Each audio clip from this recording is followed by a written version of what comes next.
Hi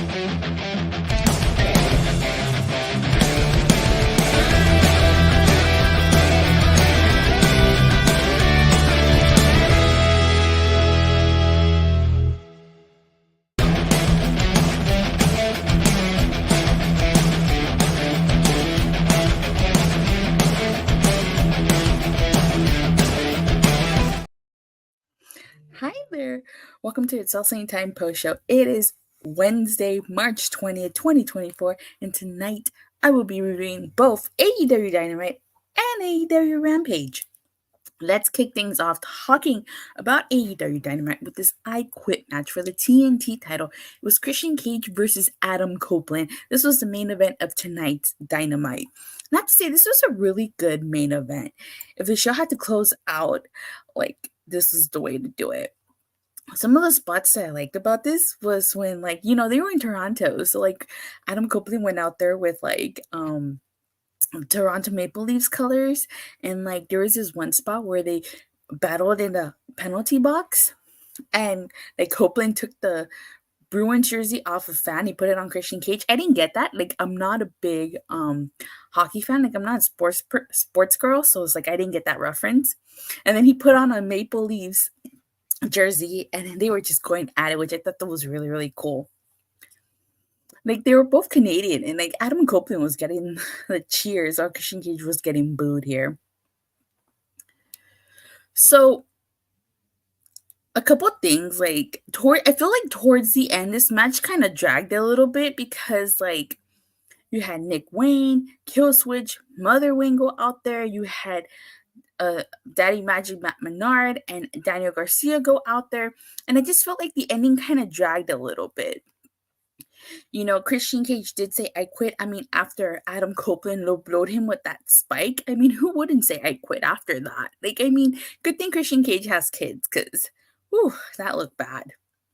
So Adam Copeland is now the new TNT title. I thought it didn't drag. I enjoyed it from beginning to end. You did? I just felt like that and the whole ending sequence. When they're handcuffing Killswitch and Nick Wayne, I just felt like, okay, let's props to Spike for helping Copeland. Yeah, definitely. But I did enjoy the main event. That was a really great main event. Now let's talk about this AEW Continental title match. It was Eddie Kingston versus Kazuchikda Okada. Wait, you knew TNT title, you meant champion. Oh yeah, TNT champion, my bad. So this was also a really good match, and the crowd was split 50-50. Part of them were chanting for Okada, the other part were chanting for Eddie Kingston. But damn, one of the things I liked was that the Young Bucks were backstage, and they were with Tony Khan. Before this, they had a segment, another botch. Yeah, you could just make a compilation of all the botches I've had. Before this, the Bucks said that they were going to be Okada's personal match producers, which I thought was funny. This was a really, really good match, and I'm not surprised Okada won this. This is his first title match. There was no way he was going to lose here. But, Okada, used some dirty tactics. He grabbed onto the ref's shirt and then gouged Eddie Kingston's eyes. Ultimately, he won with the Rainmaker. And then, Pac came out and he stared at Okada. Nothing will top you calling me Michael Cole. One time. Hey, Big Pop and Pop made that botch back in the day in TNA too. I didn't watch TNA back then. So Okada versus Pac should be a good match. And I think that Okada will probably beat Pac. That's going to be a good match. I can't wait for that. So when I rank tonight's show, I'm going to rank it overall as one show, not as two separate. Tonight's Dynamite kicked off with Mercedes Monè in ring, and I feel like this was kind of a rinse and repeat of last week's promo. Since Okada is now champion, the Bucks will be tag champs, so the Elite will have the gold. I can see that happening, honestly. I feel like the Bucks will probably win those vacant tag titles so that the Elite can run the show. So yeah, so I feel like this promo by Mercedes Monè is kind of a rinse and repeat from last week. How she's talking about how she wants to lead a global revolution in I'm assuming in AEW. It's about time that AEW needs to bring in female wrestlers from Stardom and luchadoras from Tipe A.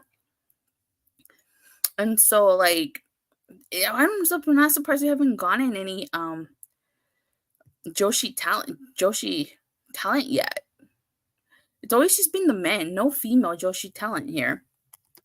Or any female luchadoras here. Any luchadoras over here.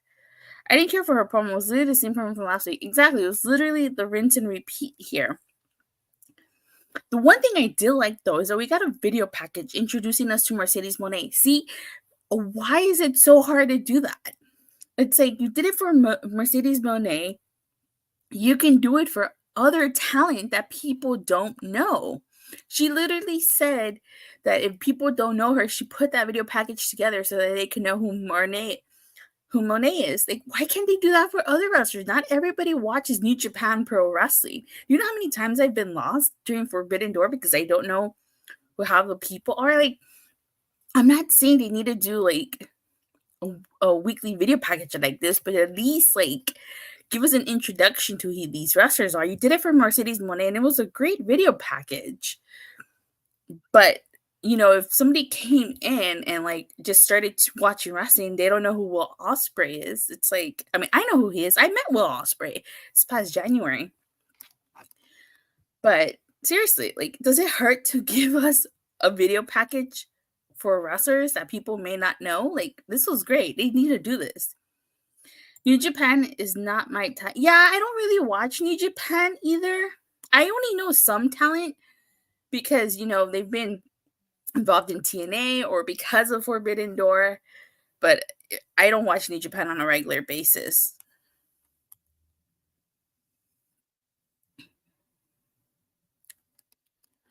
So, the lights go out and like Skye Blue and Julia Hart go out there.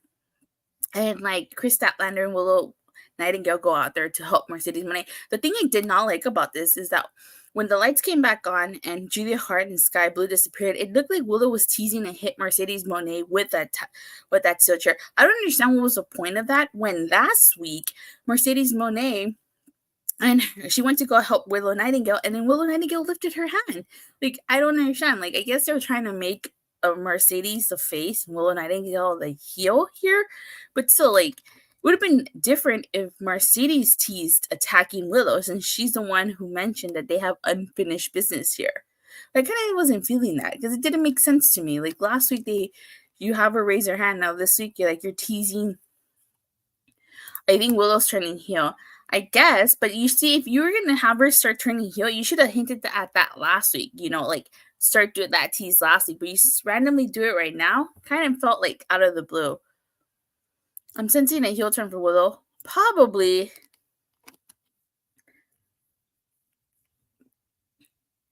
All right. So after that tease, Mercedes gets in her face and just is basically like telling her stuff. Because you guys have to remember, like, I didn't watch the match, but Willow knows Mercedes is after her. Yeah, that's true. I didn't watch the match, but it was Willow Nightingale versus Mercedes Monè for that New Japan Strong Women's title match. Now, Mercedes Monè broke her ankle in that match, and Willow Nightingale ended up winning that match. So, I heard it was a good match, though. I didn't watch it. But if she does, she could rejoin Skye Blue. That is true, because she got misted in the face, and she didn't go dark like Skye Blue did. So you have to wait and see. But hey, I wouldn't mind seeing a heel Willow Nightingale. You had a Swerve Strickland interview. Basically, like, he talks about how he's going to host an open challenge tonight. And that, how Samoa Joe tried to humiliate him by choking him out. But Swerve Strickland has a history of doing that, too. And he still makes it clear that his intention is to go after the AEW World title.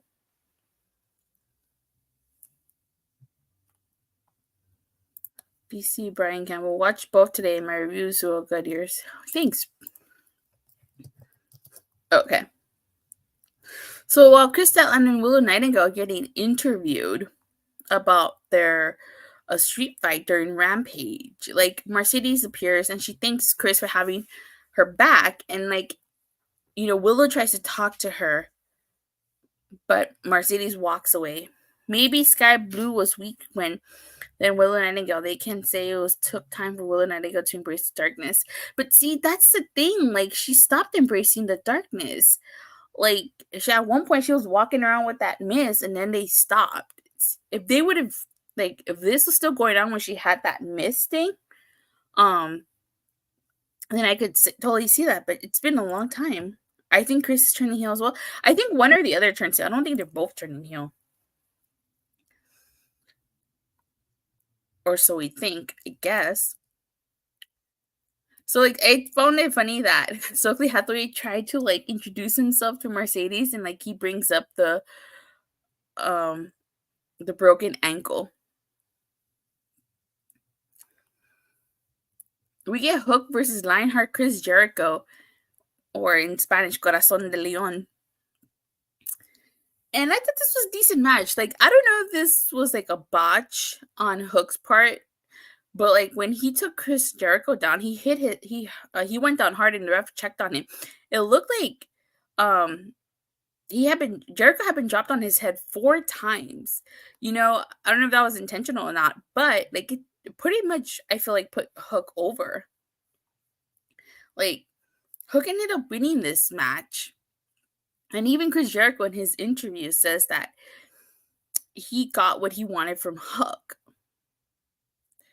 And that he's definitely a future world champion. So he's basically just praising Hook and putting him over here. And he's got a proposition for Hook next week on Dynamite. Let's see, good match with Hook and Jericho. Both did good there. Surprised Jericho went through with getting dropped on his head. Yeah, same. He got like hit 4 times in the head. But you know what? Like, it made Hook look good out there. He's definitely a future world champion. I think Hook has been impressive since he first came into AEW. That's just my opinion, but he definitely is the future world champion. Again, Adam Cole, baby. I guess like vignette. And it's talking about the disappointment that he felt that Warlow felt to capture the AEW world title. Now, if you pay attention real closely, he says he should be, but then he quickly corrects to Warlow should be world champion. So again, it's the thing that I've always talked about, that they're probably gonna pull the evolution on Warlow. Like, he's gonna probably win the world title, and then Adam Cole's gonna give him the thumbs down. Like, I still think that the Warlow got put in this group, and I've been saying this for a while. Warlow got put in the group, at least I think, because Adam Cole got injured, and they needed someone else in that group, which is why Warlow was in there. And basically, Adam Cole says that now it's up to Warlow to ensure that Kingdom and Roderick Strong keep their titles, and he wants what's best for Warlow and for him to reach his full potential. He doesn't want Warlow to screw things up here. So I feel like there's already tension between them, and I think this is going to end with Warlow probably turning on the Kingdom. It's either going to end with Warlow turning on the Undisputed Kingdom or the Undisputed Kingdom turning on Warlow here. I still think Warlow doesn't need the Undisputed Kingdom. He doesn't need to be in the group. That's just my opinion. Oh, Darren J. Hey.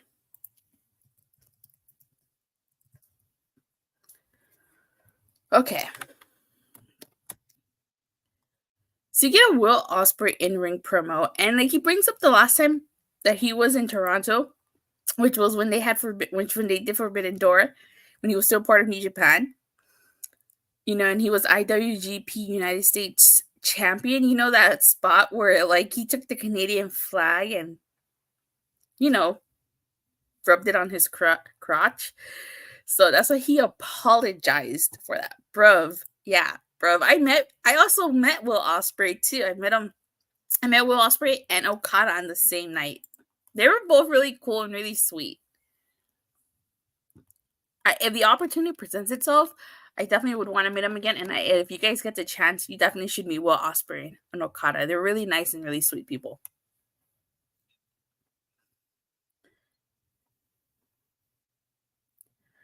I need to meet Ospreay. You definitely should. If you get the opportunity to meet Will Ospreay, you should definitely meet Will Ospreay. Like, he is such an awesome dude. Really nice. He pulled the Shawn Michaels basically, but he apologized for it. Yeah, he did. So he says that he's here to give elite levels of wrestling and wants a maple syrup in return. Now, I'm not Canadian, but I've heard that their maple syrup is fantastic. I've never personally tried the maple syrup, but I heard it's really, really good. And he brings up the fact how, like, Brian said that Ospreay couldn't walk in his shoes, and Ospreay says that he couldn't walk in Brian's shoes because they were too small for him. I was like, dang, he actually said that? I was like, whoa. And like, Sam, I've heard about it. Do I think Tony Khan? Not anytime soon, that's for sure. Like, he starts listing all his accomplishments in New Japan, and no wonder their hockey team is named the Maple Leafs. I don't watch hockey, so anything like sports references wise, I probably didn't get it. Probably flew over my head. Now, he calls out Shibata because he says that the first time they wrestled was 7 years ago and he was only 23, and now he's 30. And I really like the fact that he's like, and I quote, "And right now I'm a 30-year-old man. I got 2 bugs, 3 cats, a kid, a missus, a mortgage to pay, and more importantly, a point to prove." I thought that was so hilarious that he said that. He's like, Will Ospreay, such a funny guy. And basically, he's going to face Shibata next week. That should be a really good match. I can't wait for it. We get the tag team match, Mariah May and Toni Storm versus Thunder Rosa and Deonna Purrazzo. I thought this was a decent match. I really like the fact that, like, Thunder Rosa, like, she tagged herself in, and Deonna was just looking at her like, what the fuck? Like she had this face, like, how dare you? No key, I thought, like, oh my god, are they gonna lose? Because I thought they were gonna have some type of miscommunication. Luckily, that did not happen.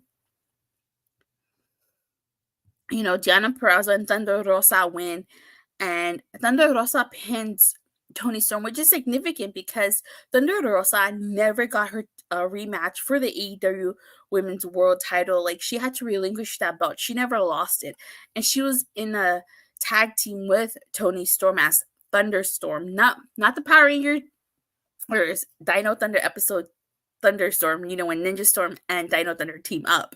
Not that, but Thunderstorm for Thunder Rosa and Toni Storm. I know, every time I heard Thunderstorm, my first thought was like, Thunderstorm Ranger form, ha! And if you watch Power Rangers Ninja Storm, you get the reference. Yeah. Hunter and Blake, Thunderstorm Ranger form. Although I'm not wearing crimson or any type of blue, but hey. But I'm really glad Deonna Purrazzo and Thunder Rosa won this match. I was really hoping that they'd win. You guys know I really like Deonna Purrazzo. She's an incredible talent, and I want her to win the Women's World Title. But after tonight, I honestly think Thunder Rosa is probably going to get a title opportunity against Toni Storm.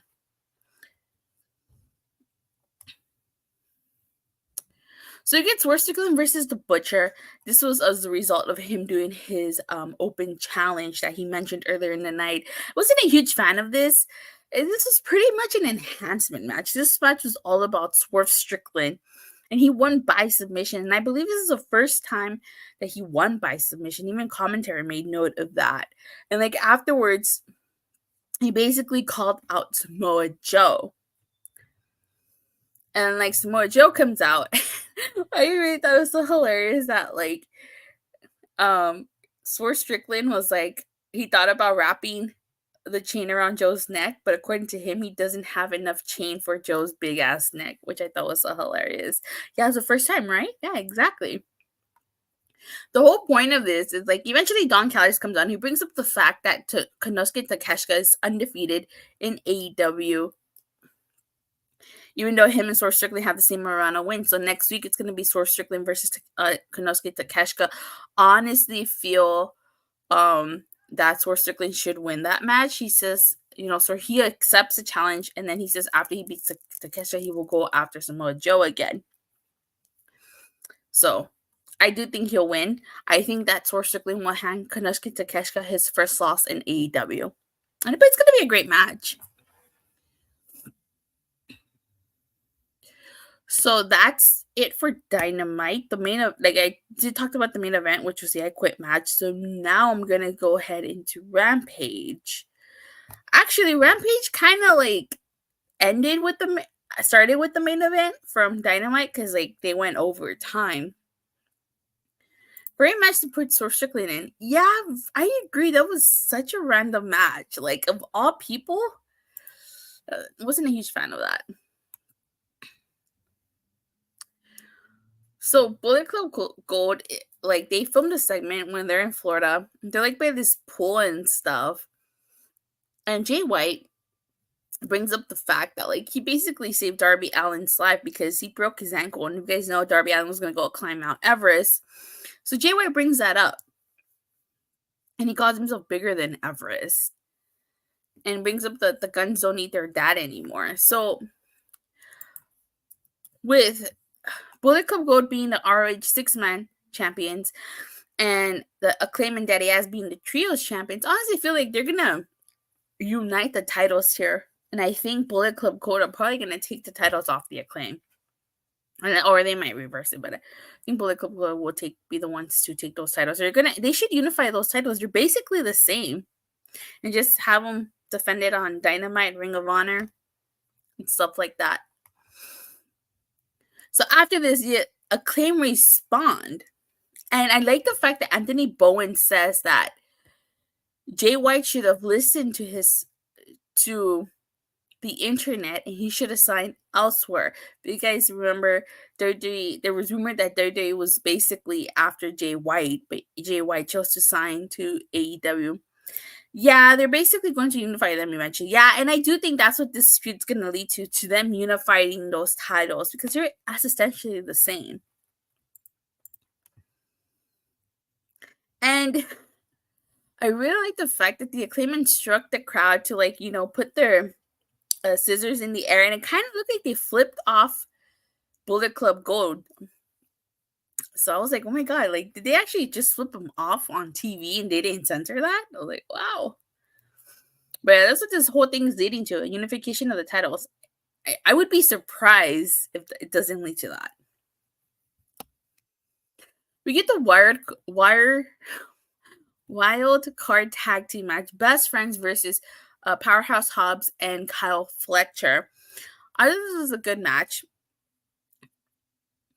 but Best Friends were victorious, and rightfully so. I don't think they've never won the AEW tag titles here. And I really like the fact that commentary brings up the team that Orange Cassidy defeated Powerhouse Hobbs in 13 seconds. And I think in one of Hobbs' first match in AEW.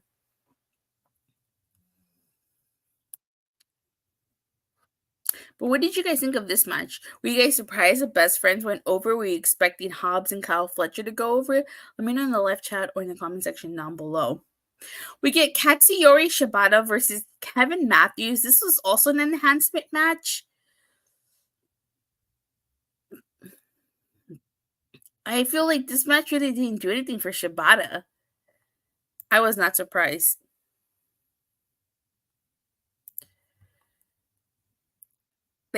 Why is Shibata having enhancement matches on Rampage? I wouldn't have mind if it was someone on the AEW roster. But it's a jobber here. I just feel like this match was totally unnecessary. You get Konosuke Takeshita versus Rocky Romero. Now, this was a great match.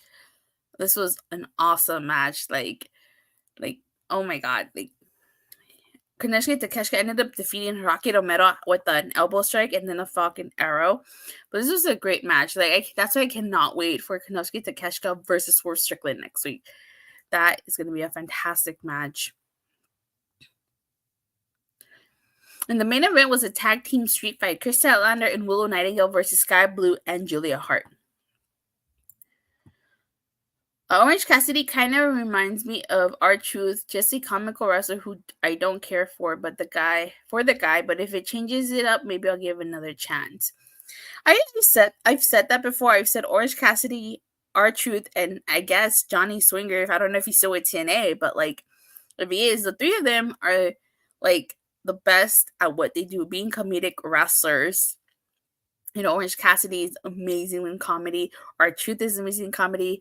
Johnny Swinger, I don't know if he's still part of TNA. He's not on the roster page, but when he was a part of TNA, he did comedy wrestling really, really good. Not a lot of people can do that. Takeshita winning, not surprised, but it was a good match. Yeah, I wasn't surprised either, but I do agree it was a good match. So this main event street fight, the women's street fight was awesome. Cringe when Julia Hart shoved the thumbtacks in Kris's mouth. Like Willow Nightingale earlier brought up the fact that she's been in more street fights than any woman in the AEW roster. My favorite spot in this match was that cold blue that Skye Blue did to Willow on the announce table. That was a really cool spot. Also, like when Skye Blue and Kris Statlander both poured thumbtacks into the ring. That Death Valley driver from the ring apron through the tables that Willow did to Skye Blue, that was also a really good spot. But Julia Hart and Skye Blue won by submission when Julia Hart locked in the Heartless to Kris Statlander and she tapped out. So I get that was an interesting choice here. So it seems like Julia Hart and Skye Blue won this feud, as Kris Statlander alluded to earlier that this was going to end. So something's got to give. I feel like how people mentioned earlier, someone's going to turn here between Kris Statlander and Willow Nightingale. It's going to either be one or the other. I don't think both of them are turning heel. But overall, I thought both shows were pretty decent. Now, I did think Dynamite was a little stronger. I agree. Julia Hart has a lot of potential. But there were some things I liked and some things I disliked. I'm going to just give one overall rating. Let me see. Dynamite a 9 out of 10, Rampage 7. Okay, I can deal with that. But I'm just going to give one overall rating. From Dynamite, I feel like the Mercedes Monè promo was basically a rinse and repeat from last week. And she's eventually going to have to start wrestling. She can't just be cutting promos every single week. I like the Continental title match. Swerve Strickland's interview I liked. What I dislike, let me see, was Swerve Strickland versus the Butcher. I disliked that. Didn't do it, and it didn't do it for me. So I can see why you gave it a 9 out of 10. For Rampage, I dislike Katsuyori Shibata versus Kevin Matthews. I felt like that really didn't do much for him. So overall, I'd give as an overall rating, I'd give it an 8.5 out of 10. I think Monè would be better off as a heel. So 8.5 out of 10 for both shows as a combined total. It was interesting that they did 3 hours, and one of this was them testing out for potentially having Dynamite 3 hours. I will say this. Monday Night Raw, and I don't want to compare, but Monday Night Raw is kind of tough to get through. I think everybody's biggest complaint is that it's 3 hours. I think that with AEW, could they possibly pull it off? Maybe. But you have to give a show, a really, really good show that people don't like dip out on that third hour. Like, you don't want people to be tired during that third and last hour. You know, I think 2 hours is perfect. If they're gonna somehow do 3 hours, you need to have more than one women's match on there. That's for sure. Also, too, like, let me see. Right? Yeah, I don't want to see AEW go 3 hours. It's bad enough we get to sit through Raw. Exactly. Like, as much as you try, I feel like a 3-hour show could possibly drag, you know, at some point. I don't even think they should do a 3-hour show for like a special show. I think it should just be 2 hours. I think it's going to be tough, really. Because then you're going to go that extra hour. And, I personally do not want a 3-hour Dynamite. Just leave it the way it is. This was a test. This was definitely an interesting test. What do you guys think of potentially 3 hours? Should they go 3 hours or just leave the shows as they are? Let me know in the live chat or in the comment section down below. So with that being said, you guys, thank you guys all so much for watching and for the continuous support. Please don't forget to like and subscribe. Make sure you hit that bell so you get notified whenever I go live or release a new video. Daniel says it's definitely going to be tough with the NCAA college basketball.